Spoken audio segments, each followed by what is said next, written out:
Bonjour peuple de Dieu. Là, on est dimanche et nous nous retrouvons aujourd'hui pour notre rendez-vous. Aujourd'hui,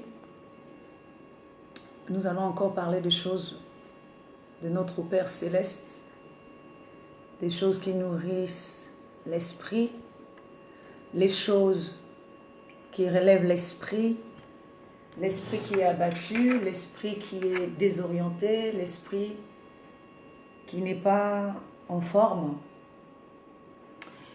Alors, sans plus tarder, nous allons soumettre ce moment entre les mains de Dieu pour qu'il en prenne le contrôle. Nous prions. Tendre Père, nous voulons encore te dire merci pour ce moment privilégié que tu nous accordes dans ta présence. Nous voulons nous connecter avec toi et ceux qui vont me suivre et moi qui suis en train de parler de ta part. Nous tous voulons nous connecter avec toi. Fais que dans ma bouche ne sortent que les paroles de vie qui peuvent nourrir, alimenter une âme, un esprit, un corps. Ô Seigneur mon Dieu, nous t'invoquons encore, Seigneur, pour que tu disposes le cœur de tout un chacun et que ta parole puisse atteindre un cœur, une âme, un esprit, un corps pour pouvoir nous relever. Gloire et honneur à toi, au nom de notre Seigneur Jésus-Christ. Nous avons ainsi demandé. Amen. Aujourd'hui, nous allons parler du remède contre la mort. C'est-à-dire, notre thème de ce matin est le remède contre la mort. Ici, nous n'allons pas parler d'une mort physique, mais nous parlerons d'une mort spirituelle. Parce que je ne pense pas qu'il y ait, en ce moment, je parle bien, dans cette époque, un remède pour la mort physique. Le remède pour la mort physique sera la vie éternelle. Mais aujourd'hui, nous parlerons de la mort spirituelle, le remède contre la mort. Nous allons tirer notre enseignement de ce matin dans le livre d'Exode, le chapitre 4, du 22e verset jusqu'au 26e verset. Nous le lisons au nom de notre Seigneur Jésus-Christ.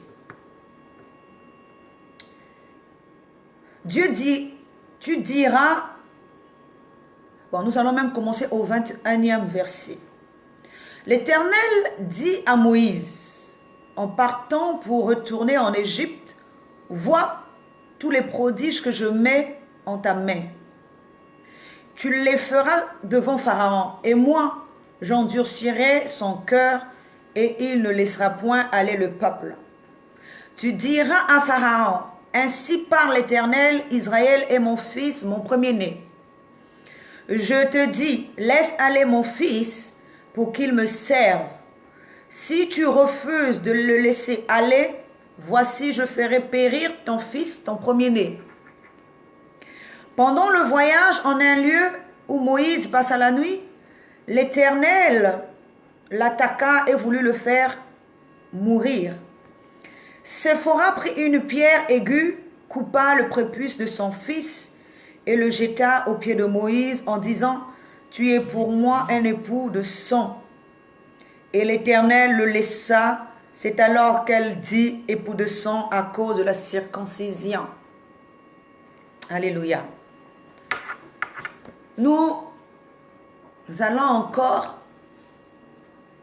nous poser plusieurs questions. Et c'est toutes ces questions qui nous permettent de voir plus clair dans notre esprit quel est l'objectif de cette pensée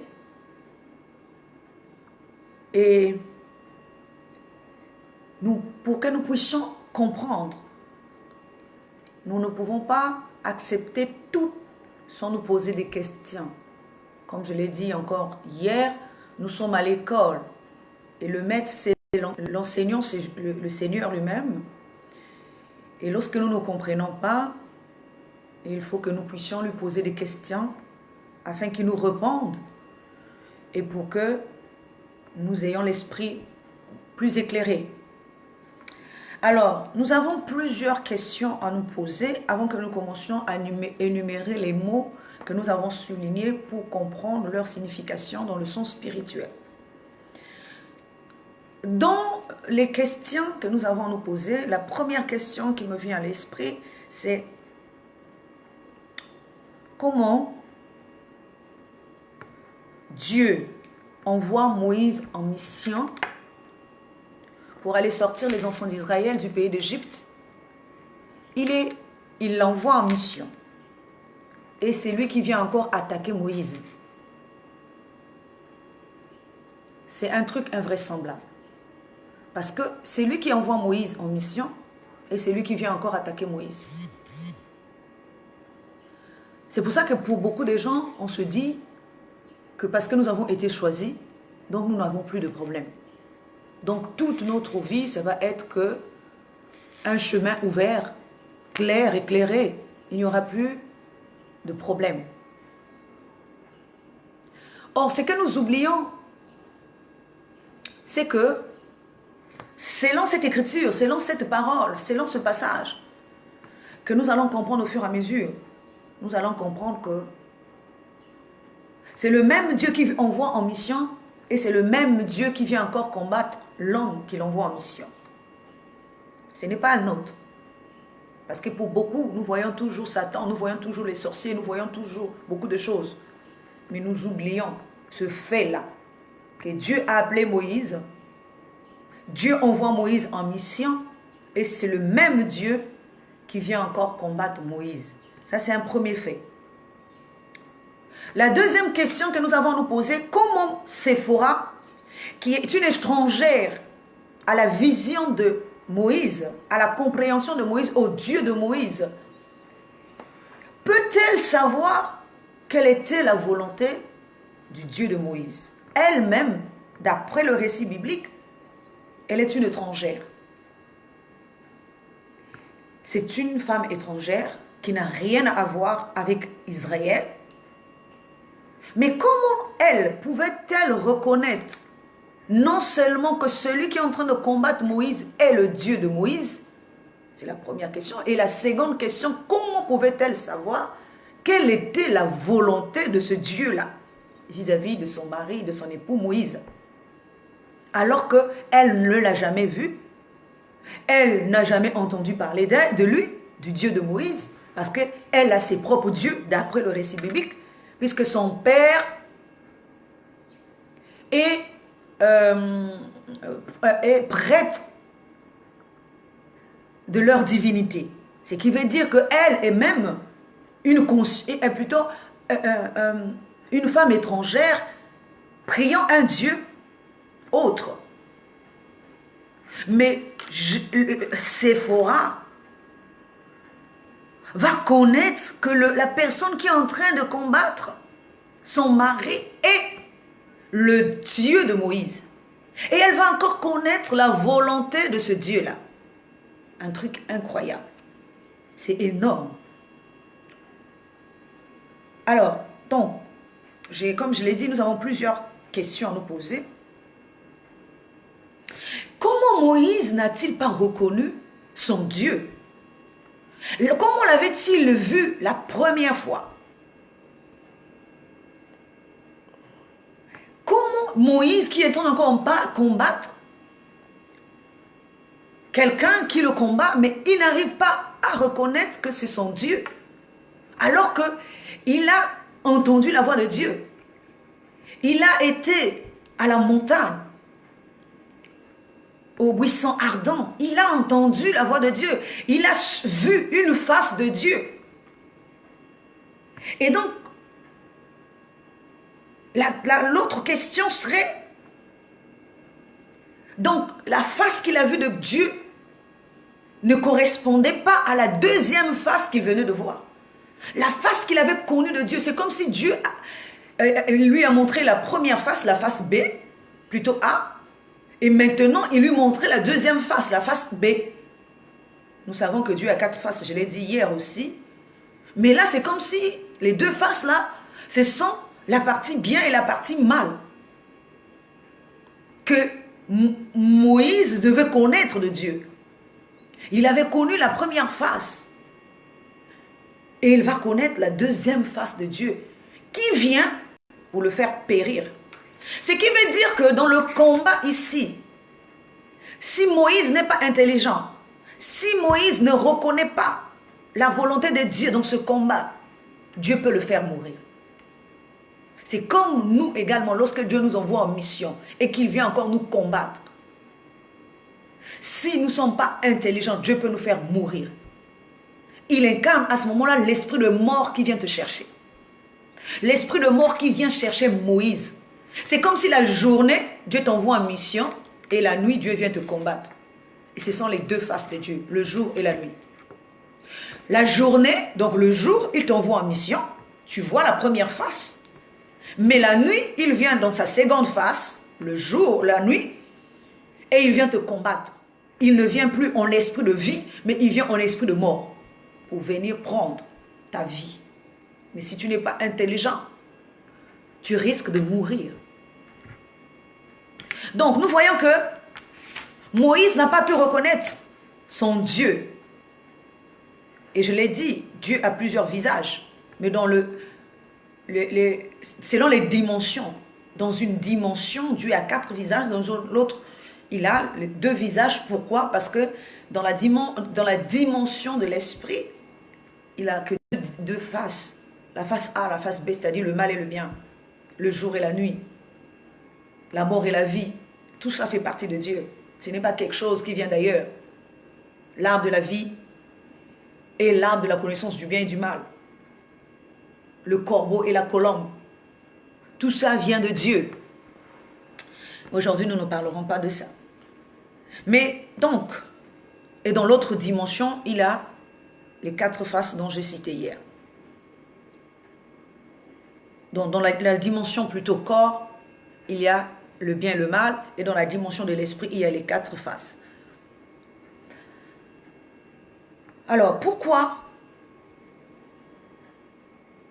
Pour apaiser Dieu, le Dieu de Moïse, Séphora va-t-elle jeter le prépuce coupé de son fils aux pieds de Moïse au lieu des pieds de Dieu? Parce qu'elle savait bien faire la distinction entre le Dieu qui combat Moïse et Moïse qui est à côté. Mais en coupant le prépuce, elle jette l'excès de peau aux pieds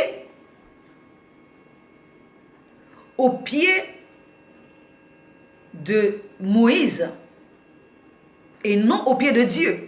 Alors que c'est ce que Dieu réclamait. Car c'est suite à cet acte que Séphora va poser que Dieu va laisser Moïse. Donc c'est ce que Dieu attendait. Mais au lieu que elle jette l'excès de peau sur les pieds de Moïse, plutôt de Dieu, aux pieds de Dieu, elle va le faire aux pieds de Moïse. Et c'est à ce moment-là qu'elle va dire, tu es pour moi un époux de sang. Pourquoi dira-t-il à Moïse au lieu de s'adresser à Dieu? Parce que et Moïse et Dieu ne forment qu'une seule et même personne. Et elle incarne la conscience de l'homme qui a la maîtrise de ce qui est physique et pas physique, de ce qui est terrestre et ce qui est spirituel. De la partie terrestre et la partie spirituelle. Du corps et quand je parle de Moïse en tant que corps ici, je suis en train de parler du corps spirituel et de la divinité en nous. Elle est la conscience au milieu. Mais que représente aussi le Fils? Le Fils ici représente le corps extérieur. Parce que Moïse est le corps intérieur. Mais le corps extérieur est malade, représenté par le Fils. Le corps extérieur est souillé, c'est la chair qui est souillée. Alors, c'est pour ça qu'avant toute chose, il nous est dit, pourquoi époux de sang? Parce que à cause du sang, il y a aussi l'alliance. Il est dit que sans effusion de sang, il n'y a point de rémission de péché. Il nous est dit, parce que c'est le sang qui scelle l'alliance. Sans effusion plutôt de sang, il n'y a point de rémission de péché. Il faut que le sang coule. Mais le sang, nous savons que c'est l'âme. L'âme doit couler, doit se répandre. Alors, donc, nous savons que pourquoi Séphora va-t-elle prendre une pierre? Et une pierre aiguë, une pierre tranchante, ça veut dire, qui va trancher, donc qui va couper le prépuce directement. Cette pierre-là faisait quoi, là? Or, il nous est dit qu'à celui qui vaincra, on lui donnera un caillou nouveau. Et nous voyons également que Daniel lui parle d'une pierre qui a sept yeux. Et David aussi, quand il a vaincu Goliath, lui aussi, il avait pris une pierre et le lançait sur Goliath afin de le vaincre. La pierre ici incarne un corps spirituel puissant. Un nouveau corps. Dans une nouvelle alliance. Il faut couper le prépuce. Le prépuce représente la nature antérieure, la nature d'avant, la nature de l'homme qui était incarné dans le Fils, dans ce corps extérieur, le corps terrestre. Alors qu'on envoie le corps intérieur en mission qui a comme épouse Séphora la conscience. Parce que l'esprit a les deux faces, et la conscience et son corps. Donc le corps et l'esprit, c'est ça les deux faces de l'esprit. Nous voyons que il nous est dit qu'au cours du voyage, or le voyage c'est un processus de partir d'un endroit vers un autre. Mais au cours du voyage, c'est comme nous voyons également que Jacob, lorsqu'il a entrepris le voyage du retour vers la patrie paternelle, c'est là que Dieu aussi est venu l'attaquer. Parce que le voyage est le processus de quitter ce qui est maternel, ce qui est de la patrie, de la nature de la maman, de la nature charnelle, de la terre où l'homme a été tiré, de cette nature qui agit en l'homme pour aller maintenant vers la nature de Dieu. C'est au cours du voyage, donc en chemin, que Dieu va rencontrer Jacob et le combattre. Et pour le cas de Moïse également, c'est la même chose, c'est le même cas. Moïse au cours du voyage, donc le processus du déménagement, on va dire, du changement, c'est au cours de ce voyage-là. Et au milieu de la nuit. Quand on parle du milieu de la nuit, ça veut dire que le jour n'existe plus. Il n'y a que les ténèbres, il n'y a que l'obscurité. Il n'y a que l'incompréhension. C'est là que Dieu vient te combattre. Dieu vient te combattre quand tu n'es plus dans la lumière, quand tu es dans l'incompréhension totale. Pour voir si tu vas sortir en toi l'intelligence. Pour voir si tu vas faire germer en toi, si ta conscience va s'exprimer. Parce que le but ici, c'est de réveiller ta conscience, qui, elle, au départ, est une femme étrangère. Une femme qui n'a rien à voir avec les promesses de Dieu. Parce qu'elle fait partie de la chair que l'homme esprit a épousée. Mais quand elle va grandir, quand elle va comprendre, elle va réagir. C'est là que Séphora va réagir. L'Éternel à ce moment devient un esprit de mort. Mais pour contrecarrer l'esprit de mort qui vient chercher l'époux, l'esprit de mort qui apporte un mauvais enseignement pour pouvoir détruire le corps spirituel, pour pouvoir anéantir ce corps-là. Parce que c'est à notre conscience de faire la distinction entre ce qui est bien et ce qui est faux. C'est comme lorsque Dieu t'envoie en mission. C'est dans la partie, dans la face A, je l'ai dit tantôt. Mais donc, il te montre déjà le chemin. C'est comme, prenons l'exemple, juste pour illustrer la chose, du vieux prophète et du jeune prophète. Mais quand Dieu l'envoie en mission, il l'envoie en mission, c'est lui le nouveau corps. Donc il envoie cette partie, il envoie le jeune prophète en mission pour aller propager la bonne nouvelle. Mais il lui donne une interdiction. Tu ne mangeras pas la nourriture quand tu seras là-bas. C'est la même chose avec Adam. L'interdiction de manger ce qui est terrestre. Mais Dieu vient aussi le combattre en passant par le vieux prophète, donc l'ancien enseignement. Il vient pour lui dire, Dieu aussi m'a parlé. C'est ce que le vieux prophète lui dit. Dieu aussi m'a parlé, il a dit, il faut que tu manges. Et ce qu'il accepte de manger ici, c'est l'ancienne connaissance. La nourriture terrestre, le repas terrestre, qu'il n'était pas censé manger. Et s'il mange ça, il mourra, parce qu'il fait partie de la lumière. Donc c'est la même chose, Dieu vient, il t'envoie en mission, mais en même temps, il vient te combattre. Pour que tu voies, pour qu'il voie si tu as bien saisi ce qu'il t'a dit. Il te montre sa face B. Mais quand tu es dans l'ignorance, tu vas citer tous les sorciers du monde. Tu vas juger, tu vas condamner. Tu vas indexer. Tu vas accuser. Alors qu'il n'y a rien. Il faut juste comprendre. Il faut que notre conscience comprenne. Quelles sont les attentes de Dieu? Qu'est-ce que Dieu attend de nous? Pourquoi Dieu permet cela? Parce que est-ce qu'il arrive-t-il quelque chose dans le monde sans que cela soit la volonté de Dieu?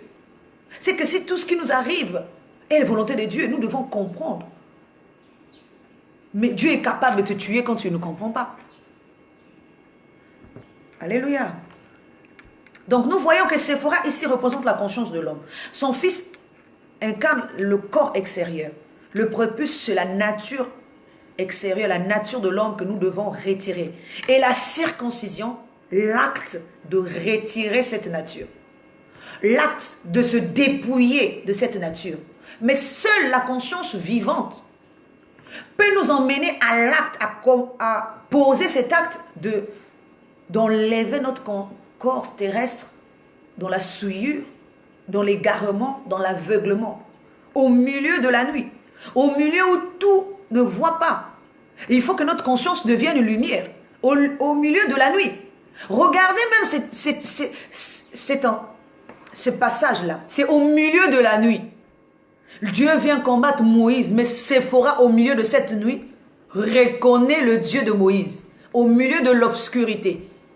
Elle voit avec quels yeux, elle comprend avec quel entendement, quelle perception de choses, pour reconnaître que l'homme qui combat Moïse est Dieu. L'homme qui combat Moïse veut quoi? Quelles sont ses attentes au milieu de la nuit, au milieu de l'obscurité? Elle voit. Ça veut dire que la conscience vient de se réveiller. Il y a une prise de conscience. La conscience vient de se lever. La conscience n'est plus étrangère. La conscience s'est approchée des choses divines. La conscience s'est approchée de ce qui est céleste pour comprendre, pour percevoir ce que Dieu voulait, afin de faire alliance avec elle. Parce que si elle fait alliance avec Dieu, c'est qu'elle est en train de faire alliance également avec le corps, pour sceller les deux choses, pour sceller ce qui est spirituel et ce qui est terrestre ensemble, le corps et la divinité, pour les mettre ensemble afin que Dieu soit incarné dans Moïse. Il faut une alliance, il faut sceller la chose, et pour sceller il a fallu un remède, et le remède a été la circoncision, le dépouillement, pour pouvoir sauver l'esprit. Il faut le même remède. Et le remède puissant pour l'homme. Parce qu'aujourd'hui, lorsque nous sommes dans l'égarement, lorsque nous vivons dans la nature de l'homme, sachons-le que nous sommes appelés à mourir. Parce que cette nature passera. Cette nature ne demeurera pas éternellement. Et pour y remédier, il nous faut un remède puissant. Parce que l'esprit de mort viendra tôt ou tard pour nous saisir. C'est Dieu lui-même qui vient nous prendre dans sa deuxième face. La face que nous n'avons pas connue. Nous connaissons la face. C'est pour ça que pour beaucoup de gens, les gens se disent que les gens voient qu'un seul côté de Dieu. Mais Dieu est clair. Arrive-t-il quelque chose dans le monde sans que cela ne vienne de Dieu? Et même Satan qu'on prend en exemple. N'est-ce pas? N'est-il pas un fils de Dieu? Une autre face de Dieu qui se présente quand il faut. Lui, il est ministre de Dieu, comme Jésus est aussi ministre. La parole de Dieu nous parle de Job dans le premier chapitre, que Dieu était dans l'assemblée de Dieu. Alors vint Satan. Mais ce n'est pas Satan qui parle en premier, mais c'est Dieu qui parle en premier. Dieu qui pose la question. Mais Dieu, en tant que président qui préside, tous ceux qui sont autour de lui sont les fils, ce sont des corps spirituels. Et chacun vient défendre son ministère. Et le ministre de la justice parlera de la justice. Mais le ministère de la mort parlera aussi du ministère de la mort. Jésus, en tant que ministre de justice, parlera de sa justice pour défendre l'homme. Mais celui qui détient le ministère de la mort, Moïse ou Satan, parlera aussi du ministère de la mort. Parce que lui, le but, c'est de pouvoir éteindre ce qui doit être éteint. Mais donc, il faut que Jésus, ministre de la justice, puisse parler plus. C'est pour ça que Jésus, lorsqu'on prend l'exemple, c'est juste des parenthèses, du figuier. Quand Dieu veut couper ce figuier, mais lui, en tant que ministre de la justice, il implore Dieu pour lui dire, laisse-moi le temps, laisse-moi encore une année, le temps que je creuse et que je mette la saleté. C'est ça, la connaissance du mal pour faire pousser l'homme. S'il n'y a pas de pression, s'il n'y a pas le mal autour de nous, l'homme ne grandit pas comme il faut. S'il n'y a pas de fournaise, s'il n'y a pas donc, de pression, l'homme ne va pas grandir comme il faut. C'est juste une parenthèse. Donc nous voyons que Dieu n'envoie pas quelqu'un comme ça. Il t'envoie et il vient encore t'attaquer. Et donc le remède, dans ce cas de Séphora avec Moïse, le remède a été le dépouillement de l'homme. Enlever la nature terrestre pour qu'il rentre dans la nature spirituelle, dans la nouvelle alliance. Parce que la première alliance, c'était le prépuce, mais la seconde alliance, c'est le dépouillement. C'est pour ça qu'il est dit, si la première alliance avait été bonne, il n'y aurait pas eu question de la remplacer. Donc ça veut dire qu'il y a eu deux alliances. La première alliance, c'est avec le prépuce, c'est-à-dire avec la souillure, telle que l'homme était. Mais la seconde alliance, donc la première alliance, c'est l'alliance de la mort.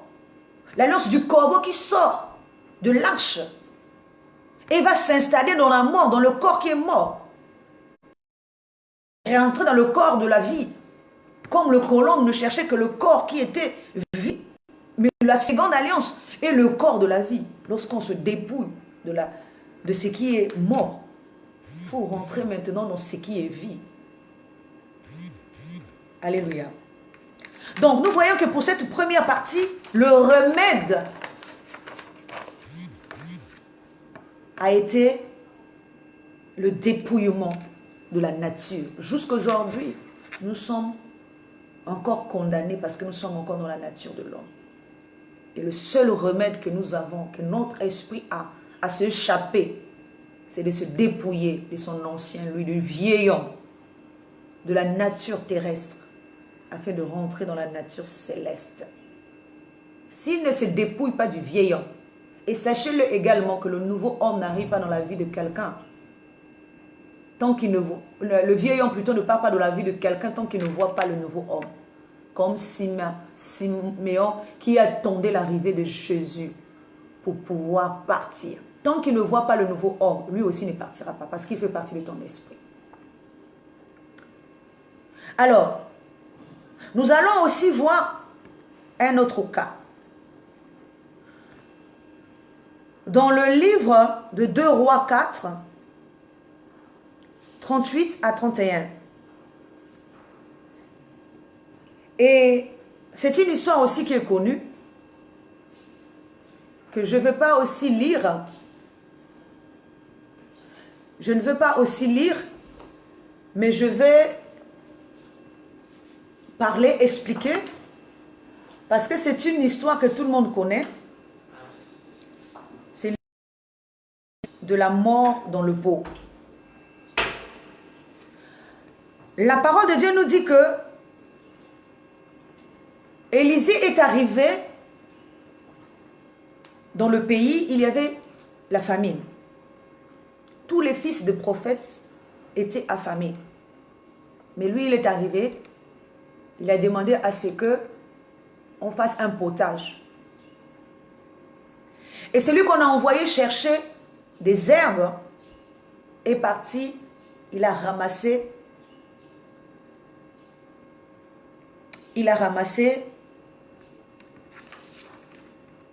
des colocantes sauvages sur sa robe et il les a mélangés avec les herbes qu'il devait faire pour faire ce potage. Ensuite, ils ont préparé et ils ont commencé à manger. Au moment où ils ont mangé, ils ont commencé à crier, il y avait la mort dans le pot. C'est une histoire connue. Alors nous allons aussi nous poser beaucoup de questions ou encore d'abord énumérer les faits que représentent d'abord les fils de prophètes. Pourquoi seulement les fils de prophètes là avaient faim? Ce n'étaient pas les prophètes qui avaient faim, mais les fils des prophètes. Nous voyons que les prophètes ici, or, un prophète, déjà, c'est le corps spirituel. Le corps spirituel, lui, n'a pas faim. Il connaît ce qu'il faut. Mais ceux qui ont faim, ce sont les fils des prophètes. Or, un prophète apparaît en son temps. Et lorsqu'il apparaît, il apparaît toujours avec un signe. C'est ça son sceau. C'est le signe qui l'accompagne. Il n'apparaît pas à n'importe quel moment. Chaque prophète, ce qui veut dire, dans le cheminement, dans le processus de l'évolution de l'homme, de la progression de l'homme, à chaque fois que l'homme change des étapes, l'homme rentre dans un corps qui est appelé prophète. Et chaque année, comme la femme qui a la perte de sang, chaque année représente un homme, un niveau, une dimension, une étape, une tour, un fondement. C'est pour ça que nous voyons également les fondements de la nouvelle ville, de la ville sainte. Dans Apocalypse, il y a aussi 12 fondements, les 12 tours, 12 niveaux. Cette ville a 12 niveaux. Donc nous voyons également que l'année prochaine, quand on nous dit, prenons d'abord l'exemple de Sarah qui devait enfanter l'année prochaine, ou encore de Anne qui devait l'année prochaine tomber enceinte. À la même période, elle enfantera. Donc l'année prochaine veut dire un homme nouveau. L'homme ancien, c'est l'homme de cette année. L'homme de l'année prochaine, c'est le nouveau homme. Or, dans la dimension de l'homme, l'homme a plusieurs étapes, plusieurs niveaux. Donc chaque année, il rentre dans une dimension de lui-même pour évoluer. Et lorsqu'il atteint les 12 niveaux, il doit sortir pour entrer dans le 13e qui est incarné par le Seigneur lui-même. Donc le corps formé, le corps uni, le corps solide. Le corps même, le 13e disciple qui est incarné par la conscience. C'est elle qui peut regrouper tout le monde. C'est pour ça que nous voyons que même à l'époque de Jacob, Jacob avait non seulement 12 enfants, mais il y avait aussi une fille qui s'appelait Dina, qui avait été violée. Pourquoi viol? Parce que quand on viole la connaissance, quand on ne sommes pas dans le bon corps, nous ne pouvons pas recevoir la connaissance. Mais lorsque nous forçons les choses dans le mauvais corps, nous violons cette connaissance parce qu'elle ne vient pas à nous de son gré. Mais dans le cas de Marie de Magdala qui incarne cette conscience elle est venue recevoir de la part de Dieu lui-même. Elle incarne la connaissance et elle porte le ministère de la résurrection pour apporter la vie. Pour aller annoncer aux 12 disciples que le Seigneur est ressuscité. Donc de son gré, elle va partir annoncer. Donc dévoiler ce qui était caché. Alors, donc nous voyons que les fils de prophètes, c'est ce corps-là qui n'a pas, qui a faim, qui n'est pas dans la connaissance véritable. Parce que lorsque nous ne sommes pas dans la connaissance véritable, notre esprit est affamé. Notre esprit a faim. Il mange tous les enseignements terrestres ou toutes les dimensions de ces enseignements, mais il ne mange pas spirituellement, il a faim. Parce qu'il ne comprend pas les choses célestes. Mais dans cette démarche, quand l'esprit vient à ce moment-là, à l'homme, dans son corps, il lui dit d'aller chercher. D'aller prendre la connaissance. Parce que c'est à lui de chercher. C'est à lui de rassembler tout ce qu'il faut rassembler pour faire le potage, pour faire le repas. Mais dans sa démarche, il va aller prendre et le mauvais enseignement et le bon enseignement mélangés ensemble. Parce qu'il n'a pas la perception des choses. Il ne sait pas faire la distinction de ce qui est bien et ce qui est mauvais. Il va rassembler tout, il va venir préparer. C'est pour ça qu'aujourd'hui, nous avons l'impression, même quand nous entendons les enseignements de ci et de là, nous avons l'impression que tout ça est bien. Mais alors que dans tout ça, il y a ceux qui apportent la vie et il y a ceux qui apportent la mort dans l'homme. Lorsque nous enseignons à l'homme de chercher que le bien matériel, c'est comme si nous sommes en train d'apporter la mort dans l'esprit de l'homme au lieu de lui apporter la vie. Parce que la vie n'est pas dans le côté extérieur, dans le côté matériel, mais la vie est dans le côté intérieur. Je ne dis pas que le matériel est mauvais, mais je dis que l'esprit doit comprendre ce qui est bien et ce qui est mauvais. L'esprit doit d'abord manger, doit comprendre, il faut faire la distinction, parce que Dieu ne laisse pas mourir les oiseaux du ciel, il connaît nos besoins, il sait à quel moment, mais il nous demande d'abord de chercher, premièrement, le royaume et la justice de Dieu, et le reste nous sera donné par-dessus tout. Donc la priorité est d'abord de chercher le royaume et la justice de Dieu, parce que ce sont les deux choses primordiales dans la vie de l'homme. Mais dans tout ça, lorsque nous allons chercher et le royaume et la justice de Dieu, nous trémalons encore la partie terrestre, le mauvais enseignement, qui est de aimer le monde, avec les choses du monde, de aimer le matériel. C'est pour ça que nous avons beaucoup de gens qui ne sont pas en paix dans leur intérieur, parce qu'ils ne font que chercher ce qui est extérieur. On peut avoir un riche, dans le sens physique, un homme qui a beaucoup d'argent, mais qui ne dort pas, qui n'est pas en paix. Pourquoi? Parce que tous les jours, il cherche seulement un moyen, comment devenir encore plus riche, comment encore qu'on le voie. Donc, il n'est pas en paix. Et on peut regarder un pauvre, celui qui n'a même pas 100 francs, mais qui se contente de cultiver même le manioc derrière sa maison, mais qui est en paix, parce qu'il sait que c'est là. Et le plus important, c'est ce qu'il est en train de chercher à l'intérieur de lui. La progression, son alliance avec Dieu. Et donc, il est en paix. On peut aussi trouver un pauvre qui ne dort pas. Parce que tous les jours, il veut seulement devenir riche. Il veut seulement avoir tout ce que l'autre a déjà eu. Et ainsi de suite, il n'est pas en paix. Et donc, il est malade, il est mort intérieurement. Parce qu'il ne comprend pas les choses de Dieu. Mais Dieu veut que nous puissions devenir un fils dans sa maison. Nous sommes des fils de prophètes, des corps extérieurs aujourd'hui. Mais nous devons manger d'abord ce qui est du royaume et la justice de Dieu, avant le reste. Mais nous, lorsque nous trimballons le reste là devient du poison dans notre enseignement, dans notre compréhension, dans notre entendement, dans notre perception des choses. Le reste là, ce qui est en surplus là.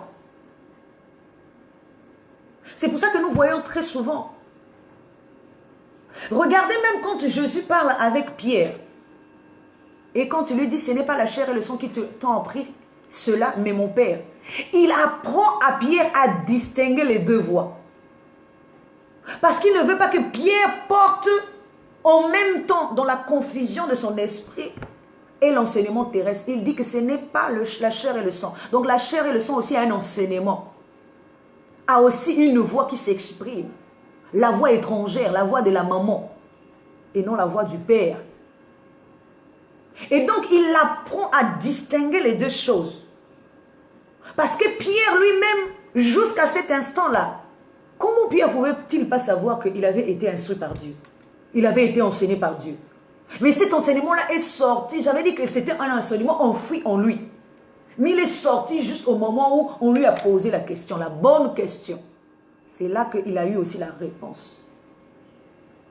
Et on lui a appris à faire la distinction, à prendre ce qui est meilleur et à jeter le surplus. Et c'est ça notre esprit, nous devons apprendre. Apprendre ce qui est essentiel pour notre esprit. Pas ce qui est superflu. Pas ce qui va nous emmener à mourir spirituellement. Dans ce cas-là, nous voyons que quand les fils de prophètes ont crié, donc qui crient vers le ciel, Seigneur, nous sommes en train de mourir à cause de cet enseignement en trop que nous avons rajouté dans notre repas, dans notre connaissance. C'est en train de nous tuer, de nous suffoquer. La mort est là. La mort est venue chercher l'esprit de l'homme qui est en train de mourir. Jusqu'aujourd'hui, l'esprit de l'homme est en train de mourir et dans la mort. Mais Élisée va dire quoi? Élisée va dire, il faut qu'on prenne de la farine. Le remède à cette mort, le remède qui était dans le pot ici incarne toujours un corps. Le remède qui devait rentrer dans le pot, c'était le corps spirituel représenté par la farine. Or, la farine est faite pour faire un gâteau, pour faire un pain. Pour éteindre les traits enflammés de la mort. Pour éteindre, il y avait un remède. Mais seul Élisée connaissait ce remède. Ce n'était pas les fils du prophète. Seul Dieu connaît le remède de la mort connaît le remède contre la mort de notre esprit. C'est le corps spirituel. Lorsque nous atteignons le niveau de Christ, ce n'est plus nous qui vivons, c'est Christ qui vit en nous. Le seul Élisée connaissait le remède. S'il n'y avait pas ce remède, c'est toute la nation des prophètes qui serait morte. C'est toute la nation des prophètes, la nation des serviteurs, la nation des sacrificateurs. Parce que Dieu dit, je ferai de vous un royaume de sacrificateurs. Mais un royaume tout entier, ça veut dire que chacun, c'est comme si dans le sens physique, c'est tout le monde qui est sacrificateur. Chaque être qui existe est sacrificateur. Mais on ne peut pas être sacrificateur dans le physique. On est sacrificateur dans l'esprit. Et un prophète, je l'ai dit tantôt, apparaît en son temps et avec un signe précis. C'est le signe qui le démarque des autres pour marquer sa différence. C'est le signe qui devient comme une étoile qui brille sur son front. Car à chaque prophète, sa lumière. Et la lumière diffère d'une autre lumière, dit Paul dans les Corinthiens. La lumière d'une étoile diffère d'une autre lumière. C'est pour ça que nous voyons que Jésus, la lumière de son étoile était plus vaillante, plus brillante que toutes les autres lumières. Parce qu'il incarnait la lumière. Il incarnait la vérité. Il incarnait la vie. Donc, toutes les autres étoiles qui ont apparu ne pouvaient pas avoir la même intensité de lumière. Et la lumière de Jésus était supérieure parce qu'il incarne la lumière véritable. Et donc les fils de prophètes devaient manger quelque chose de supérieur. Regardez bien, le potager là, c'est pas qu'on a retiré, ce qui était la mort qui était là. Mais on a détruit la mort avec le nouveau, avec la farine. La mort, c'est-à-dire que ce qui était là avait été déjà posé. C'est comme lorsque Dieu dit, laisse croître l'ivraie et le blé. Mais en son temps, lorsque les deux croîtront, à un moment donné, on viendra couper l'ivraie, détruire l'ivraie pour prendre que le blé. C'est ça la moisson. C'est ça le remède. Détruire ce qui est de la mort pour laisser apparaître que ce qui est de la vie. Or, la vie ne peut pas avoir le même corps que la mort. Pour pouvoir avoir la vie, il faut détruire le corps de la mort. Si on détruit le corps de la mort, on va mettre dans le même pot le corps de la vie. Pour que tout ce qui est là devienne vie dans le corps de vie. Parce que ce qui était rentré là, c'était le corps de la mort. Qui est venu pour tuer, qui est venu pour détruire l'homme, qui est venu pour égarer l'homme, pour disperser l'homme dans sa propre maison, dans son propre entendement. L'homme est égaré dans sa propre maison. C'est pour ça qu'aujourd'hui nous voyons, c'est comme si Christ est divisé dans sa propre maison. Parce qu'il y a plusieurs entendements, plusieurs compréhensions. Christ ne peut pas être divisé dans sa propre maison. Christ est l'enseignement, le bon enseignement, la bonne compréhension. Comment aujourd'hui Christ est divisé dans sa propre maison? Parce qu'il y a plusieurs entendements. C'est parce que nous ne sommes pas encore rentrés réellement dans le Christ. Nous sommes encore dans le faux Christ, dans l'enseignement terrestre qui nous divise. L'homme qui est divisé dans sa propre maison, l'homme avec plusieurs compréhensions, plusieurs niveaux. L'homme avec la tunique multicolore. Mais le remède à ça est de rentrer dans un corps uni. Même si nous sommes à plusieurs niveaux, mais nous voyons de la même manière. Nous comprenons de la même manière. Nous agissons de la même manière. C'est cet état d'esprit qui est appelé le céleste. Parce que le terrestre, on ne s'entend pas. Moi, je pense d'une manière. Même moi-même, personnellement, mon esprit va penser d'une manière, mon corps pensera d'une autre, et ma divinité pensera d'une autre manière. Combien de fois à l'extérieur? Mon frère pense d'une manière, moi je pense d'une autre manière, et l'autre pense d'une autre, etc., etc. Donc nous sommes divisés dans notre propre maison. L'homme, c'est l'être humain. Or, l'être humain est seul. Il n'y a pas beaucoup d'êtres humains. L'être humain, au départ, n'est qu'un seul être humain qui aujourd'hui est répandu sur la terre, comme le sang répandu sur la terre. Il s'est multiplié. Il s'est répandu. Mais en réalité, l'être est tout seul. L'être humain, la race humaine. Mais il y a deux principes de l'homme. Il y a le principe féminin et le principe masculin de l'homme. Donc la conscience et son corps. Ce sont les deux principes de l'homme qui sont aussi aujourd'hui incarnés par une femme et un homme dans le sens physique. Alors, donc nous voyons que la mort a voulu saisir. La mort a voulu saisir. La mort a voulu saisir les fils de prophètes. Pour qu'il y ait extinction de la race des prophètes. Parce que si les prophètes ne sont pas dans la bonne connaissance, ils vont tous mourir. Mais s'ils meurent, il y a extinction de la race des prophètes. Extinction de la race de prophètes. Il n'y a plus de prophètes. Il n'y a plus de continuité.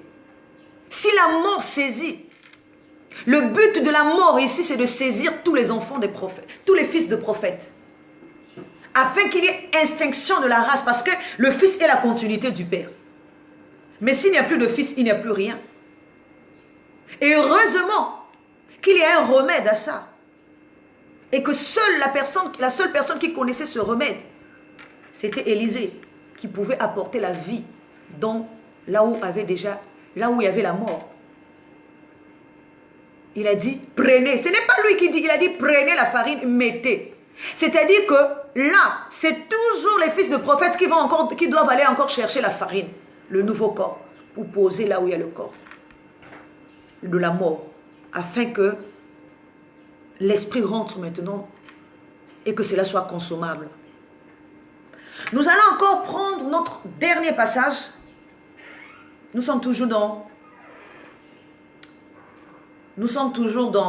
le remède contre la mort. Parce que le remède contre la mort ici, c'est dans le cas d'Élisée et les fils de prophètes, dans le cas de la mort dans le pot, c'était la farine. Donc le nouveau corps spirituel qui devait apporter la vie pourquoi on prend ce corps sous forme de farine d'ailleurs? Parce que si c'est sous forme de gâteau, ça veut dire que c'est déjà un corps rassemblé. Mais or là, c'est sous forme de farine. Parce que, vu que les fils de prophètes sont nombreux, il faut que ce corps-là aussi arrive en forme de poussière, c'est-à-dire en forme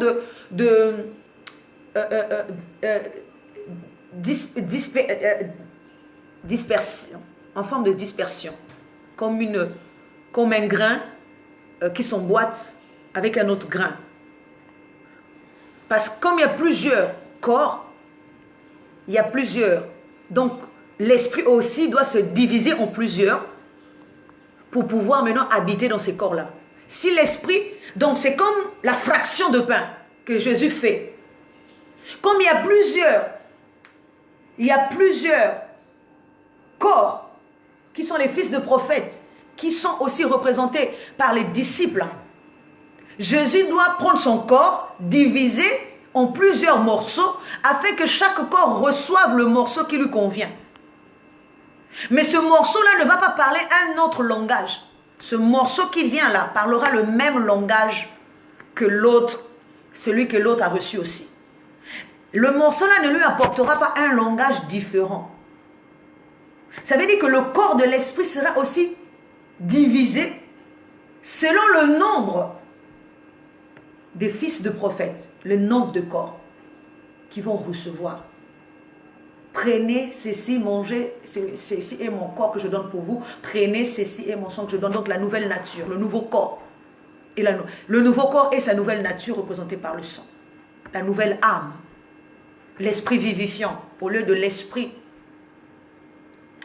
Pourquoi? Parce que regardez même avant que Jésus ne fasse le miracle de la transformation de l'eau en sang, son premier miracle, il a fallu d'abord qu'on vide le premier vin, qui était un mauvais vin, et qu'on garde le récipient, les mêmes récipients, et qu'on mette de l'eau, et qu'on transforme cette eau. Donc l'eau ici va devenir comme avant de transformer cette eau en un nouveau vin, il a fallu d'abord que cette eau soit neutre. Il faut d'abord que l'homme soit nu pour pouvoir porter un deuxième corps. Donc, tant que l'homme n'est pas nu, on ne peut pas l'habiller avec un nouveau corps. Donc, il faut d'abord qu'on te dépouille de ton ancien toi, que tu restes nu. Si tu es déjà habillé, comment va-t-on te donner encore un autre vêtement? Ça va être trop. Il faut que tu te déshabilles d'abord et qu'on t'habille avec un nouveau habit. Il faut que tu te dépouilles d'abord de son premier homme pour qu'on te mette le nouveau homme. Mais le nouveau homme là aussi est déjà né quelque part.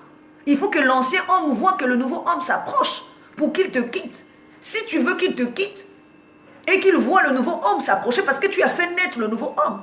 C'est la même chose. La farine ici représente justement le nouveau homme reparti selon les nombres des fils de prophètes. Parce que chacun devait recevoir sa part pour qu'ils parlent le même langage, voient la même chose, comprennent la même chose. Alors nous allons encore parler d'un autre cas de la Bible. Nous allons parler d'un chapitre de Exode 12 à partir du 5e verset jusqu'au 13e. c'est une histoire connue aussi. C'est l'histoire de la Pâque, de la première Pâque effectuée. En réalité, nous devons savoir qu'il y a, si nous voyons, il y a de seulement 2 Pâques en fait. La première Pâque, c'est pour tuer le premier fils de Pharaon, c'est-à-dire la première nature.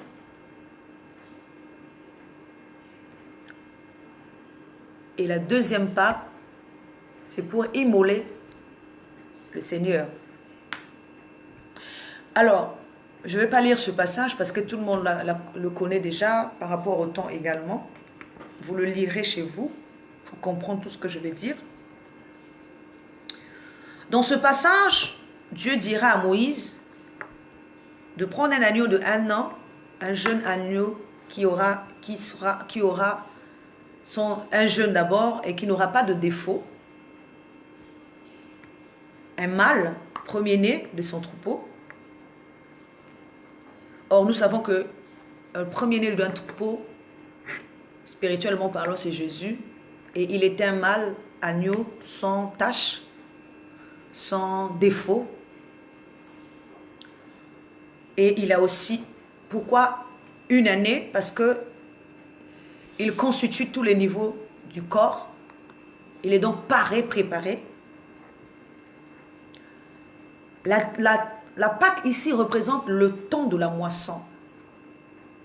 Le temps de fêter, le temps de la moisson, le temps de manger. Le temps de séparer ce qui est bon et ce qui est mauvais. Comme je l'ai dit dans les Coloquintes. Le temps de séparer ce qui est bon et ce qui est mauvais. Le temps de prendre, de séparer l'ivraie c'est ça le temps de la moisson. C'est cette Pâque-là, c'est le jour, le jubilé, le jour, le grand jour. C'est une fête dans le ciel. La Pâque. Le jour où le premier fils de l'Égypte doit mourir. Bref, ça c'est juste une parenthèse. Nous allons voir que dans cette période, Dieu va demander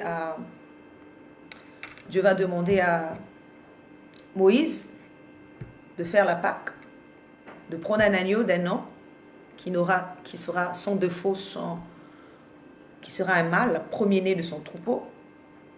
Dieu va lui donner le processus, la démarche à faire pour ne pas que lorsque l'esprit de mort passera, que l'esprit de mort ne les atteigne pas. Et nous allons voir que tout ça là, c'est la même histoire, dite de plusieurs manières. Il y en a encore d'autres, mais aujourd'hui nous allons nous arrêter que sur les 3 passages là. Parce que nous n'allons pas... Il y en a beaucoup. Il y a même l'histoire d'Esther, nous allons voir. Bon, mais ce n'est pas aujourd'hui. Nous finirons notre message seulement avec ce passage-là. Alors, donc, la fête, en temps normal, un agneau, c'est le fils d'une brebis. Alors, un agneau, c'est le fils d'une brebis. Or, nous savons que la brebis égarée, c'est l'homme. Toi et moi, nous sommes la brebis égarée que Jésus est venu chercher. Et donc, si nous avons un agneau, c'est que c'est un corps qu'on doit... Le corps de cette... Donc, la brebis égarée, ici, c'est notre conscience. Mais le corps de la manifestation doit être un corps qui atteint la maturité. Or, la maturité, ici, c'est les 12 ans. La maturité de l'homme. Parce que pour nous, nous croyons que la maturité, c'est dans un sens physique. Non. La maturité ici, c'est atteindre les 12 ans dans le sens spirituel. La maturité de l'homme terrestre. Et la maturité de l'homme spirituel, c'est les 30 ans de Jésus. C'est pour ça que nous voyons que même Joseph avait 30 ans. Le jour où il est parti, il s'est présenté à Pharaon. C'est la maturité de l'esprit, qui sont en réalité que les 3 dimensions qu'il a. Et il doit encore effectuer trois autres dimensions pour que ça fasse 33. Bref, nous voyons que Dieu va dire à Moïse de faire ce repas. Et ça va se passer durant la nuit. On a dit déjà que la nuit ici représente l'aveuglement, le temps de l'aveuglement, le temps de l'attente, le temps où l'homme ne comprend pas.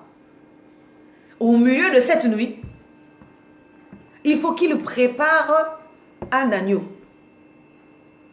Mais cet agneau-là sera préparé. On va prendre le sang de l'agneau, on va mettre sur les linteaux, les deux poteaux de la porte, plus les linteaux. Le linteau, ça veut dire le haut de la porte, plus les deux côtés de la porte. Donc, on va prendre le sang, donc ça veut dire les trois côtés en fait de la porte là. On va prendre le côté haut et le côté bas. Les deux poteaux de la porte. Le sang, on va le repartir sur les trois côtés. Ensuite, on va prendre l'agneau là, on va le rôtir. On ne va pas le faire bouillir, mais on va le rôtir. Dans quel but on rôtit cet agneau?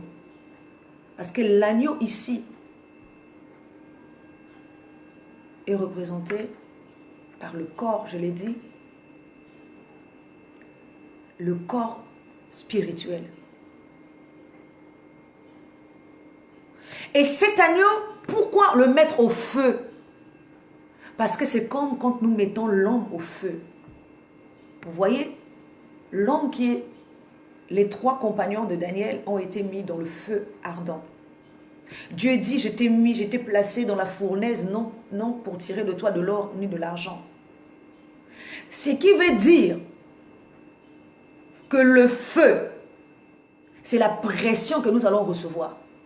Pour que cela nous rôtisse bien comme il faut. Rôtisse, donc prépare le corps spirituel comme il faut. Et nous allons le manger non seulement avec du pain, mais également avec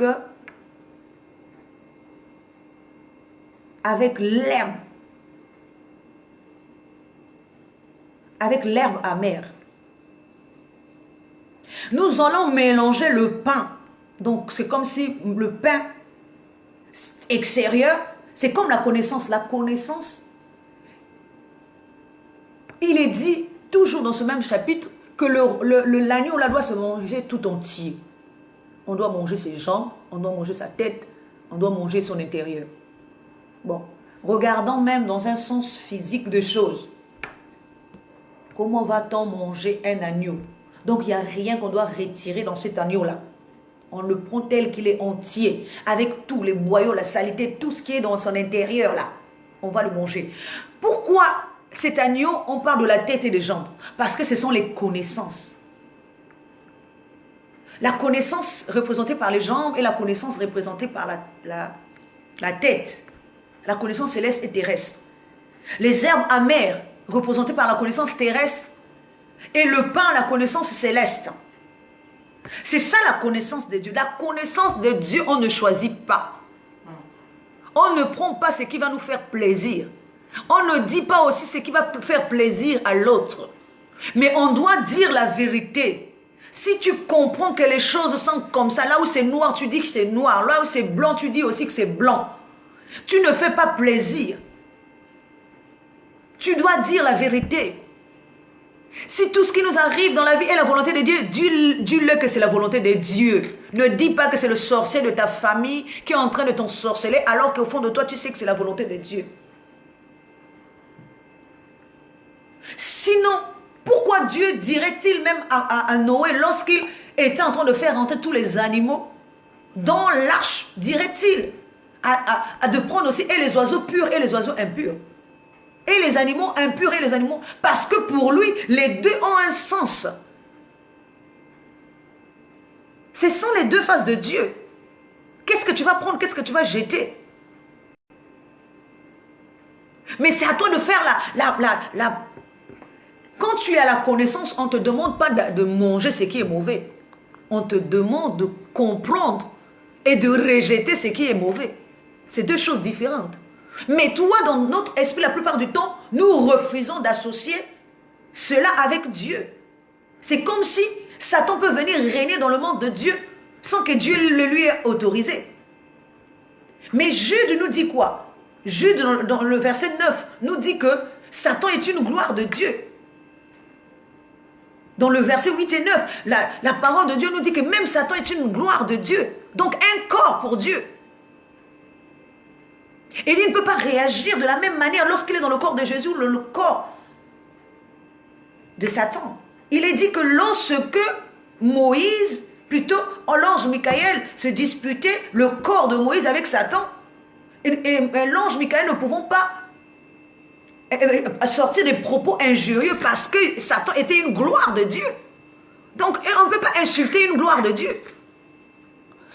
C'est notre compréhension qui nous pousse à insulter, à dire des choses qui sont abominables. Mais l'ange Michael, connaissant cela, ne pouvait pas insulter Satan. Il a dit seulement que le Seigneur te reprimande. C'est ce que cette parole de Dieu nous dit. Ne pouvons pas insulter, injurier la gloire, une gloire de Dieu. Il a dit que Satan, que le Seigneur te reprimande. Mais pourquoi cela va le réprimander? Pourquoi d'abord Satan réclamait-il le corps de Moïse? Parce qu'il y avait et le bien et le mal. Comme on l'a dit, les colloquantes dans l'enseignement de Moïse, le bien et le mal, la mort. Il incarnait la mort avec le bien et le mal. Un coup il dit bien, un coup il dit... C'est comme ça que nous voyons aussi dans beaucoup d'enseignements. Il y a d'autres qui te disent de bénir. Et demain, quand ils sont fâchés, ils vont aussi te dire maudit. En voyant le feu à ta mère, à ton père ou je ne sais pas qui. Mais or, le Seigneur nous demande de bénir même nos ennemis. C'est ça le véritable bien. Le véritable bien ne fait pas des allers-retours entre le bien et le mal. Il reste dans le bien, quel que soit, même si c'est mauvais, même si on t'insulte, même si on te dit des choses abominables, absurdes, tu restes dans le bien. Tu ne romps pas le mal par le mal, tu n'utilises pas les mêmes armes, mais pourtant tu connais le mal. Parce qu'il ne faut pas que nous puissions oublier que le mal existe. Ça aussi, c'est une ignorance. Le mal existe, mais nous ne devons pas utiliser le corps du mal pour être dans le corps du mal. Pour pouvoir faire encore le mal. Nous devons bénir au lieu de maudire. Nous devons prier pour nos persécuteurs. Parce que le persécuteur là aussi est un fils de Dieu. Est une gloire, est un corps pour Dieu. Dieu a besoin de lui pour l'utiliser. Dieu, il est dit que celui qui ramène un pécheur de la voie qu'il s'est égaré sauvera non seulement, sauvera non seulement une âme, mais couvra une multitude de pécheurs. Et qu'il y a de la joie dans le ciel lorsqu'un pécheur se convertit. Mais qu'est-ce que nous faisons? Nous accablons encore celui qui est déjà mort. Parce qu'il est déjà dans l'ignorance, il est déjà mort. Il ne connaît plus, il n'a plus tous ses sens. C'est comme le Samaritain qui venait de sauver le Juif qui était par terre. Nous devons être ce Samaritain qui n'a rien à voir avec le Juif. Mais tous les Juifs qui passent là laissent le Samaritain. Mais c'est qui le Samaritain ici? C'est la partie corps extérieure qui n'était même pas censée s'approcher du Juif. Ils ont deux compréhensions différentes. Mais lorsque ce côté-là va grandir, c'est le côté-là qui sauvera encore l'esprit qui est par terre. Le Juif qui est tombé, qui est malade. C'était qu'une parenthèse. Donc nous sommes en train de continuer sur pour trouver le remède. Alors, le remède ici de la mort pour les enfants d'Israël était le sang de l'agneau. Le sang de l'agneau devait être répandu sur chaque linteau, chaque porte de la maison. Or, la maison ici, c'est notre corps. La maison ici, c'est notre corps. Les portes ici sont les différentes entrées. C'est l'entrée de la connaissance en nous.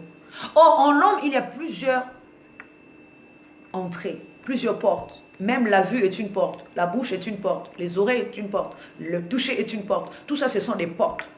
Lorsque je comprends, je perçois les choses par la vue, c'est une porte. Je perçois les choses par le goût, c'est une porte. Et il y a le goût spirituel. Ça veut dire que l'enseignement que je reçois, mon esprit a un sens du goût, peut dire que c'est bon ou c'est pas bon. Le toucher aussi, lorsque je touche, je touche la qualité de l'enseignement. Donc du corps que je suis en train de toucher, est-ce qu'il est bon ou pas? C'est comme un vêtement. Lorsque je vois la qualité, je touche le vêtement, je dis, ah, le tissu est bon ou il n'est pas bon. Mais c'est moi qui dois avoir la perception. Je dois prendre le meilleur tissu pour dire que ce tissu-là est durable. Ça, c'est un tissu qui va s'abîmer vite. Dès que je vais laver ça, ça va s'abîmer. Il faut un bon tissu. C'est ça la perception du toucher, la perception de lui. Lorsque j'entends, je sais faire la différence entre ce qui est bon et ce qui est mauvais. Donc, ce sont les différentes portes. Mais cette porte-là, on devait poser les linteaux. Oh, le linteau ici devient le milieu du front parce que le corps ici, c'est notre maison. Et le front ici, c'est là où on doit poser le signe, le sceau de Dieu. On ne pose pas le sceau n'importe où.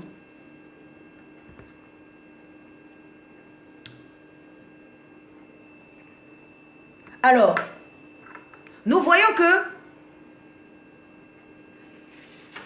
que le sceau n'est pas posé n'importe où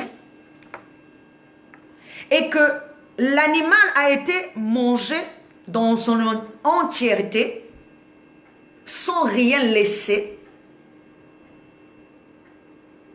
Et pour que nous puissions comprendre, nous allons lire Jean 6, 27. Il nous est dit, travaillez non pour la nourriture qui périt, mais pour celle qui subsiste pour la vie éternelle.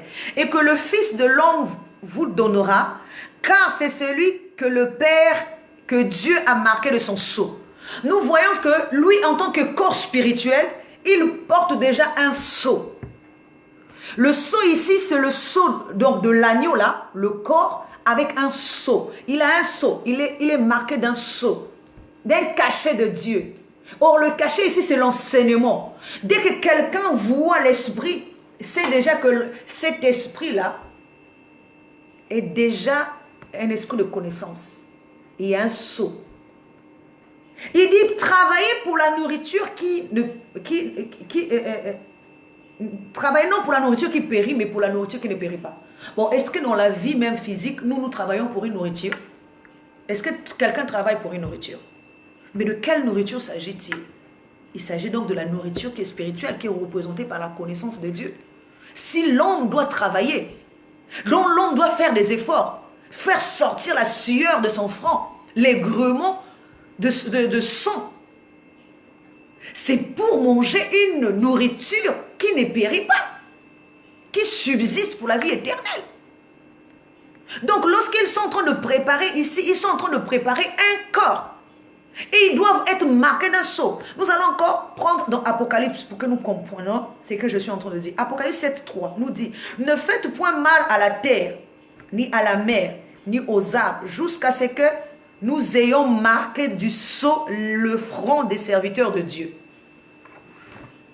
Jusqu'à ce que nous ayons, donc, avant que la mort ne passe, avant que la mort n'aille toucher ce qui est de la terre et de la mer, c'est-à-dire la chair et le sang, la mer, le sang, est incarné par le sang, donc la nature, et le corps, qui est la terre.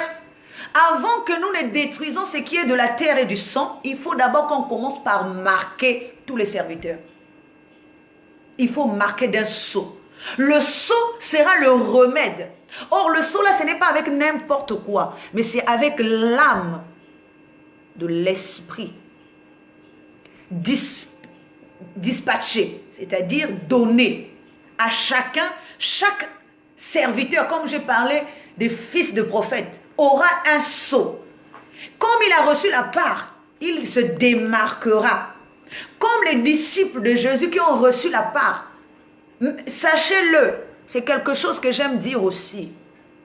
Même Judas qui avait la part, reçu la part, lui-même quand il est parti dans la mort, il avait la part. La part là, c'est le corps spirituel qu'on doit aller ressusciter d'entre les morts. Parce qu'il était le seul à partir dans la mort. Avec Jésus en même temps. Lorsque Jésus meurt, lui aussi il meurt. C'est le corps de l'homme qui devait mourir. Mais ayant reçu déjà la part qui lui revenait, Il va ressusciter donc les morts parce qu'il a reçu la part. Il a fait le sale boulot, comme je disais. Comme je disais pour l'histoire du fuguier. Le fuguier, on devait le couper. Mais le remède a été de mettre le fumier. Le fumier a apporté la pression nécessaire pour que le fuguier puisse produire. Plutôt le fuguier puisse produire. Parce que le fuguier ne produisait pas. Et le fuguier, c'est l'homme. L'homme qui ne produit pas des bons fruits doit être coupé, doit être déraciné, doit être jeté dans le feu. Mais Jésus, en tant que ministre de la justice, implore le pardon de Dieu, la patience de Dieu, afin que Dieu lui accorde un temps, une année, le temps juste qu'il fasse revivre ce corps qui ne s'est pas donné des fruits.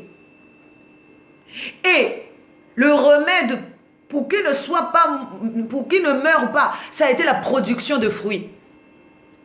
Pour que le fuguier ne meure pas, il faut qu'il produise. S'il ne produit pas, s'il ne sort pas un nouveau corps qui a des vertus, et que les vertus là sont consommables par Dieu, parce que Dieu ne mange pas les fruits humains. On peut pas lui apporter les mangues, on ne peut pas lui apporter les oranges, on ne peut pas lui apporter les clémentines. Il mange les fruits spirituels qui font partie des vertus. Or, seul l'homme nouveau, renouvelé, peut avoir ces vertus capables d'alimenter Dieu. Dieu ne mange pas ce qui a été fait de main d'homme. Et quand je parle de l'homme ici, je ne parle pas aussi de la partie physique, c'est-à-dire de tous les vices qui forment la nature de l'homme. Dieu ne s'alimente pas de ça. Dieu ne s'alimente que de ce qui forment les vertus. Donc la patience, la persévérance, l'amour, la bénignité. Tous ces fruits-là de l'esprit, c'est ça qui alimente Dieu. Dieu vit à travers ces fruits-là. Mais quand il n'y a pas tout ça là, Dieu ne vit pas à travers nous. Il est en repos. Il ne se manifeste pas parce qu'il n'y a que la mort autour de lui. Parce qu'il n'y a que la colère, il n'y a que la haine, il n'y a que la jalousie, il n'y a que l'envie, il n'y a que la convoitise, il n'y a que le vol, il n'y a que l'adultère, il n'y a que tous ces vices qui forment la nature de l'homme. Mais Dieu ne peut pas vivre, se manifester grandement s'il y a encore tous ces vices dans la vie de l'homme. Dieu a besoin de vivre en consommant ce qui est nécessaire pour lui, les vertus capables de le réveiller. Et c'est pour ça que Jésus va faire le nécessaire. Mais pour pousser qu'il y ait un remède à ce que le fuguier ne meure pas, il n'y avait pas de fruits. Mais dans le premier cas, il est dit que lorsque Jésus avait faim, il avait fait sécher le figuier. Parce qu'il arrivait, le figuier n'avait pas de fruits. Il a fait sécher. Mais dans le deuxième cas, il a imploré pour que le premier cas, ça veut dire le premier homme est mort, mais le second homme ne devait pas mourir parce qu'il devait maintenant sortir. Pour sortir les fruits, il a fallu qu'on mette de la pression. Et c'est là, c'est le travail que Jésus fait. Jésus a pris du fumier. Or, le fumier représente ce qui est mal. Ce que nous voyons mal là, ce qui nous pousse là, ce qui nous presse là. Nous voyons que c'est mal, mais devant Dieu, c'est pas mal parce que c'est ça qui est le feu, qui est en train de rôtir le corps afin que le corps soit prêt. Le rôtir ici veut dire préparer le corps. Préparer le corps afin qu'il soit mangeable. Qu'il fasse naître les fruits. Donc nous voyons ici, avant, il est dit donc, ne faites point mal à la terre ni à la mer, ni aux arbres, à l'esprit qui est là. Jusqu'à ce que, donc il y a trois choses, la terre et le sang, mais aussi à l'homme qui est là. Ne le faites pas mal. Parce que les arbres là sont les fruits de la terre. Plutôt la production de la terre. Au commencement, lorsque Dieu a créé la terre, il a dit que la terre produise les arbres. Donc l'arbre est une production de la terre, c'est-à-dire le fils de la terre. Et c'est pour ça que l'arbre ne se déplace pas, l'arbre reste accroché à la terre, auprès de sa mère, attaché. C'est l'image de dire que l'homme qui est né de la chair reste attaché à la chair. Et donc nous voyons, ils ont dit, donc on ne les touchera pas jusqu'à ce que tous les prophètes, tous les serviteurs de Dieu, tous les fils de prophètes aient une marque, un sceau sur leur front. Parce que lorsque la mort passera, la mort ne touchera pas les fils de prophètes. C'est-à-dire tous les corps de prophètes, tous ceux qui seront prophètes, tous ceux qui porteront l'image de Dieu, tous ceux qui apportera la bonne nouvelle. Je parle de notre esprit, c'est l'esprit qui apporte la bonne nouvelle. Mais nous allons voir aussi une... C'est notre dernière partie. Cela m'a même étonné. Bon, regardez de quelle manière cet agneau-là doit être mangé. Incroyable. Dans le verset 11. Il est dit, il leur est dit de ceindre, donc leur rein doit être sain, ils doivent avoir des souliers aux pieds, ils doivent avoir un bâton à la main, et ils doivent manger à la hâte. Oh, mon Dieu. Bon, regardez d'abord quelqu'un qui mange à la hâte. Ça veut dire que, premièrement, je ne sais pas s'ils sont assis ou ils sont debout, parce que ça n'a pas été dit, mais je suppose qu'ils sont debout. Hein. Pour manger à la hâte, il faut vraiment que tu sois debout pour manger. Alléluia.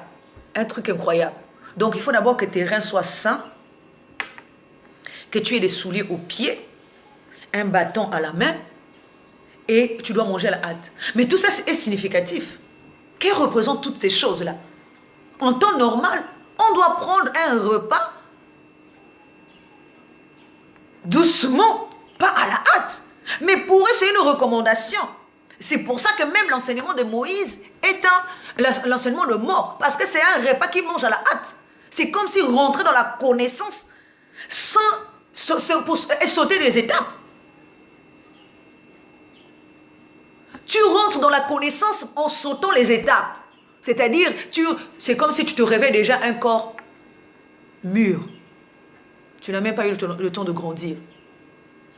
Prenant le temps, même le premier homme, Adam. Adam est né directement adulte. Donc il a sauté les étapes, brûlé les étapes. Il est né directement dans le corps. Hein, le corps d'un adulte. Alors que quelqu'un qui va naître dans le corps d'un enfant va prendre étape par étape, il va grandir pour devenir un mature. Il va grandir. Donc nous voyons ici que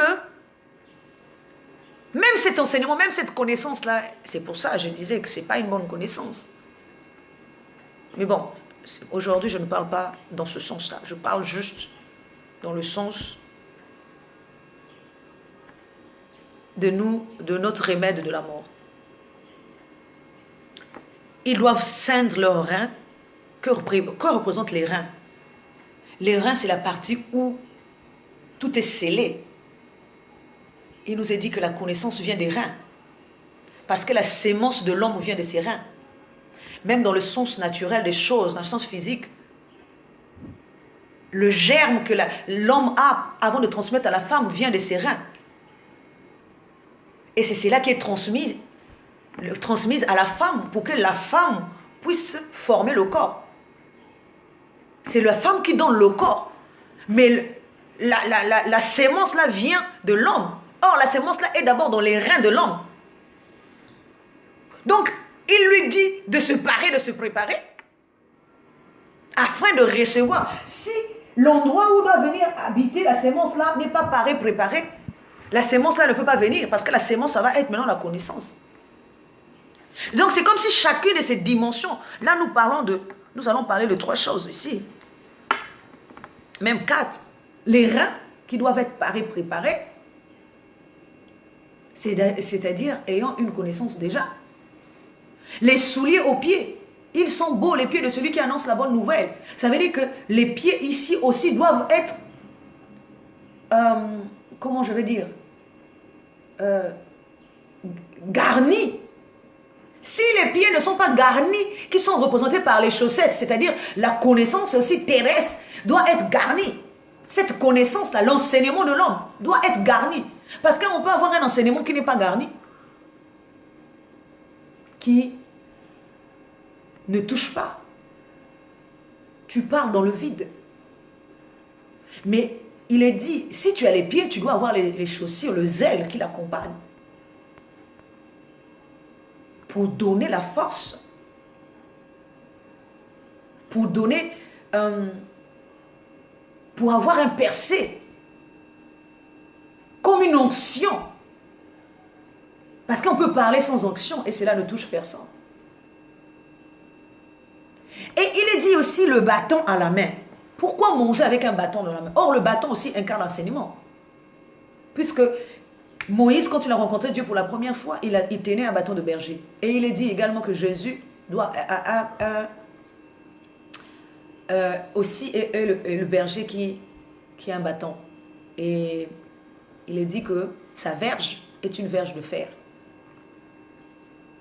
Et nous voyons également que lui, il représentait l'homme avec l'enseignement, mais l'enseignement terrestre. Il avait son propre enseignement, mais il ne savait pas comment l'activer. Il a fallu que la divinité l'aide à activer cet enseignement. Donc le bâton qu'il a, il doit avoir et l'enseignement. Donc il a l'enseignement, il doit comprendre tous ces enseignements dans tous les sens. Donc il faut que le corps soit paré et préparé pour pouvoir recevoir ce qu'ils vont manger. Si le corps n'est pas paré dans ces dimensions, le bâton à la main, les souliers aux pieds, les reins qui sont scellés, qui ont, quand on dit Saint-Terrain, ça veut dire qu'on porte une ceinture. Or, la parole dans Éphésiens 6 nous parle de la vérité comme ceinture. Donc tout ça forme les différents corps ou différentes parties de la connaissance que nous devons avoir avant de manger la connaissance de la vérité qui est représentée par l'agneau. Et le signe pour éloigner la mort, parce qu'il est dit que le sang devait être maintenant un signe. Or, nous voyons ici, dans le cas des prophètes qui doivent recevoir la marque, qui est aussi un signe. La marque des serviteurs est aussi un signe. Or, les enfants d'Israël aussi avaient un signe. Et c'est ce signe-là qui est éloigné, qui les distinguait de ce qui va mourir et de ceux qui doivent être préservés. De ceux de l'esprit et de ceux du corps. Ceux qui vont passer et ceux qui va, la nourriture qui va passer et la nourriture qui va demeurer. Il y avait la distinction parce que les enfants d'Israël avaient un signe, étaient marqués sur leur front. Sur le front, ici, le corps, tout corps qui est rentré dans l'esprit, qui a été baptisé par le Christ. Il est dit, vous qui avez été baptisés par le Christ, vous avez revêtu le Christ. Mais comment va-t-on reconnaître que vous avez revêtu le Christ? Le Christ va devenir, donc le sang du Christ là, va devenir un signe, puisque lui-même il est l'agneau immolé. L'agneau qui a été consommé entièrement, dans son entièreté. Avec tout ce qui était dedans. Donc il n'y a rien de jeté. On ne va pas choisir ce qui est bien pour faire plaisir. Non. On doit prendre tout. Et on doit expliquer. On doit consommer. On ne te dit pas de faire du mal, mais on te dit de comprendre. Et de percevoir les choses telles que cela doit être. Alors, nous voyons que pour clore ici, ils vont manger cela à la hâte. C'est pour ça que je parlais du premier homme qui est représenté par le premier agneau. Et le second homme est représenté par le second agneau. Or, le second agneau a été immolé lentement. Et il faut le temps de faire cuire l'agneau, le temps qu'il soit paré, préparé, le temps qu'il soit consommable. C'est ce que Jésus nous a démontré. Nous voyons que, je l'ai souvent dit, il y a une différence entre Jésus mort et Jésus ressuscité. Jésus qui était d'abord en vie, Jésus mort et Jésus ressuscité, ce sont les différents enseignements que nous devons comprendre. C'est comme pour dire le passé, le présent et le futur. Nous devons comprendre ça. On ne peut pas comprendre le futur sans d'abord commencer par le passé. Même si le passé est mauvais. Le passé, c'est le Père. Et le présent, le Fils. Et le futur, le Saint-Esprit, qui ne sont incarnés que par la connaissance. La connaissance d'hier, la connaissance d'aujourd'hui et la connaissance de demain. Alors, c'est à nous de comprendre cela. Que tout ce que nous avons à faire pour éloigner la mort spirituelle de nous, c'est de rentrer dans la compréhension de Jésus, dans la perfection, dans le corps de Christ, la stature parfaite de Christ, pour que nous soyons marqués d'un sceau qui soit visible, parce que lui-même, il est déjà marqué. Il est un corps, une habitation marquée d'un sceau. Il est une habitation marquée d'un sceau. Nous l'avons lu ici. Il est dit, travaillez non pour la nourriture qui périt, mais pour celle qui subsiste pour la vie éternelle, et que le Fils de l'homme vous donnera, car c'est lui que le Père, que Dieu a marqué de son sceau. C'est lui qui a le sceau. Et ce sceau-là, tous ceux qui forment son corps, tous les membres de son corps, portent également le même sceau que Dieu a placé pour lui.